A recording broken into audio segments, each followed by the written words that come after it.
On se retrouve pour mon premier storytime sur cette chaîne YouTube afin de vous parler de mon premier jour dans l'entreprise où je travaille, une entreprise sud-coréenne à Séoul. Je précise sud-coréenne, c'est vraiment pour dire ce n'est pas une entreprise étrangère qui est installée en Corée et c'est aussi une entreprise qui n'a que des Coréens. Je suis le seul et le premier étranger à y travailler. Pour faire un petit récapitulatif de la situation sur ma vie personnelle, je suis actuellement en PVT. Alors, est-ce qu'on peut dire qu'en PVT, on vit? Je vous laisse débattre de ça en commentaire. Je suis arrivé le 16 septembre, c'était un vendredi. J'ai commencé le lundi 19, pas le temps de niaiser, direct au charbon. J'étais donc avec tous mes problèmes de logement, parce que je n'étais que dans un Airbnb que j'avais réservé une grosse dizaine de jours, avec tout ça dans la tête, mais paré au boulot, à être utile, productif, et à donner le meilleur de moi-même afin d'être embauché avec le fameux sésame, le fameux visa E7.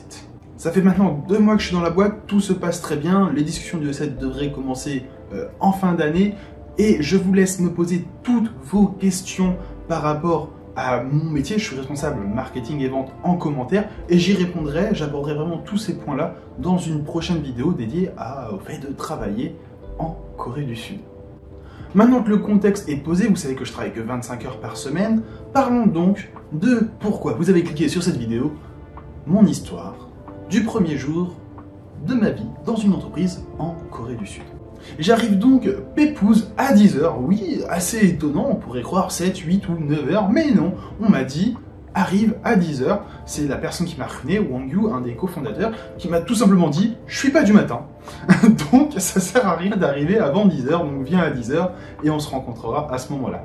J'arrive donc tout frais, tout fu, tout filou, je ne savais rien dire, c'est pas grave, je prends l'ascenseur, arrivé au 7e étage, et je vais pas vous mentir que j'étais très content lorsque je suis sorti de l'ascenseur. Pourquoi ?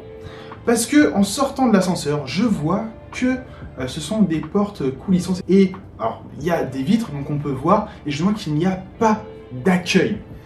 Donc là, un quart de seconde de panique en mode il n'y a personne qui va me voir arriver. S'il n'y a personne qui arrive là dans les 30 secondes, je suis obligé de passer par l'interphone, de parler en coréen pour dire que je suis nouveau, blabla. C'est impossible, ça va être la panique totale et bon, je vais y arriver, je vais réussir à dire ouais, je suis nouveau, blablabla, j'y arriverai, mais ça va se sentir que c'est malaisant pour moi et c'est pas ouf quand première image, même si bon, ils sont au courant qu'il y a un étranger qui arrive, qui parle pas coréen, donc bon, voilà, ils étaient au courant, j'ai pas menti sur la sauce, j'ai pas menti sur le produit que je suis, j'avais annoncé les couleurs. Mais heureusement, je tourne la tête à gauche et là, je le reconnais très bien, Wang Yu, la personne qui m'a recruté, et là dans ma tête c'était vraiment une explosion de joie. Merci d'avoir été là à ce moment-là, de m'avoir évité ce moment de malaise, d'être obligé de passer par l'interphone. Il m'ouvre, il m'accompagne à mon bureau, et là, installation du PC, une petite demi-heure, le truc basique. Une demi-heure après, réunion afin de me présenter un peu plus en détail que ce qui avait été fait lors des entretiens et lors des échanges par mail, les produits et services de la société en cours et ceux à venir. Et je vais pas vous mentir que cet échange, il a été super pour moi parce qu'il m'a permis de me décontracter sur certains points où j'avais de grosses craintes. Premièrement, je craignais d'arriver dans une boîte où je sais très bien que la Corée et l'anglais, ils sont pas forcément tous très copains.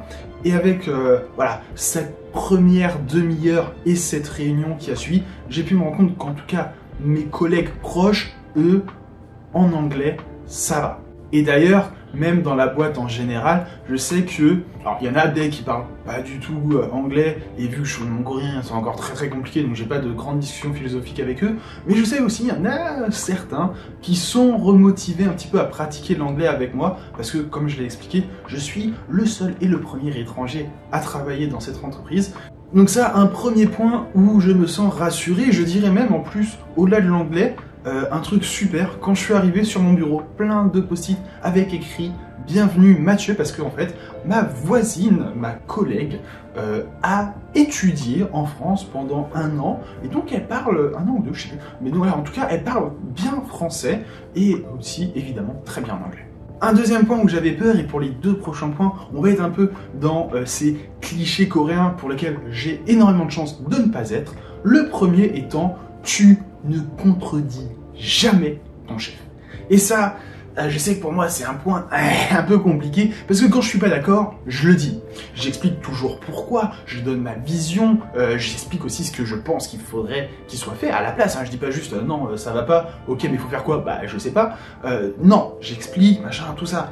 Mais je sais qu'en Corée, ça peut être très mal vu, et j'ai la chance que pour moi, ça ne soit pas comme ça. Saltana, mon ancienne responsable, la directrice marketing de la boîte où je bossais avant, si tu passes ici, tu sais que je râle énormément, que je suis souvent pas content quand on me dit de faire un truc et que j'explique pourquoi, et je les déçois pas. Alors je les déçois pas du tout, que ce soit sur les processus en place ou sur le nouveau service, je n'hésite jamais à y aller de mes commentaires, et alors c'est vrai que ça fait des petites collines de travail pour certaines personnes dans l'équipe, mais bon, qu'est-ce que tu veux? Moi on m'a dit tu peux y aller, je vous ai pris au pied, j'ai écouté et j'y vais, j'hésite pas. Troisième point où j'ai été rassuré, encore un cliché coréen, mais qui pareil, je sais, est vrai dans pas mal de sociétés en Corée du Sud, lorsque ton chef est là, tu es là et tu ne pars pas tant qu'il n'est pas parti. Alors je pense que celui-là il est un petit peu moins vrai que le précédent, mais encore assez réaliste. Moi j'ai la chance, dans la boîte où je suis, ça ne se passe pas du tout comme ça. Tant pour moi, et on pourrait dire ouais t'es l'exception parce que tu bosses que 25 heures par semaine, donc 5 heures par jour. Non, c'est aussi vraiment comme ça pour le reste de l'équipe. Alors je vais pas vous dire qu'il n'y a jamais d'heures sup ou autre, mais c'est pareil, t'arrives super flexible en plus entre 8h et 11h, tu fais tes heures, donc 9h pour eux, 8 avec c'est à l'heure pour manger quoi, et ensuite tu pars. Ton chef il est là, il est pas là, toi tu arrives à 8h, ton chef il arrive à 11h, t'auras pas à rester entre 17 et 20h juste parce que lui est arrivé 3 heures après toi. Ça ne fonctionne pas comme ça, et voilà, c'est vraiment positif. Je sors donc rassuré de cette réunion et on me présente certaines de mes activités, des tâches qui vont m'être attribuées, notamment la gestion des pages Amazon. Clairement, on m'envoie les logins et on me dit « Frérot, tiens, c'est pour toi ». Je n'ai jamais vu le dashboard entreprise d'Amazon, donc je vais pas vous mentir, petit coup de stress dans la nuit, là, coup du lapin du stress. Mais écoutez, ça se passe très bien. Encore une fois, n'hésitez pas à mettre en commentaire toutes vos questions, j'y répondrai dans une prochaine vidéo. Une autre personne de l'équipe marketing arrive, c'est pareil, l'un des plus anciens de la société, et il est vraiment là, relax, détente, à me dire « T'inquiète pas, détends-toi, c'est ton premier jour, discute, fais connaissance avec les gens, le boulot, on verra ça plus tard, on aura le temps, tranquillou, bilou, relax max ». Alors pas exactement comme ça, parce qu'il parle pas français, mais c'est exactement ce que ça voulait dire. Quelques minutes après, un mec arrivant de nulle part me dit « Viens frérot, on fait des pauses, on va sur le toit du bâtiment, une très belle vue sur les alentours, je vous mets quelques petites photos, on est plusieurs, on papote, et là je regarde un mec, droit dans les yeux.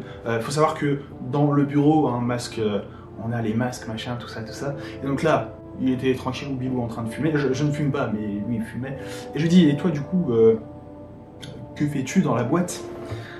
C'est le mec qui est l'un des plus anciens de la boîte dans l'équipe marketing, avec qui je venais de parler. Voilà.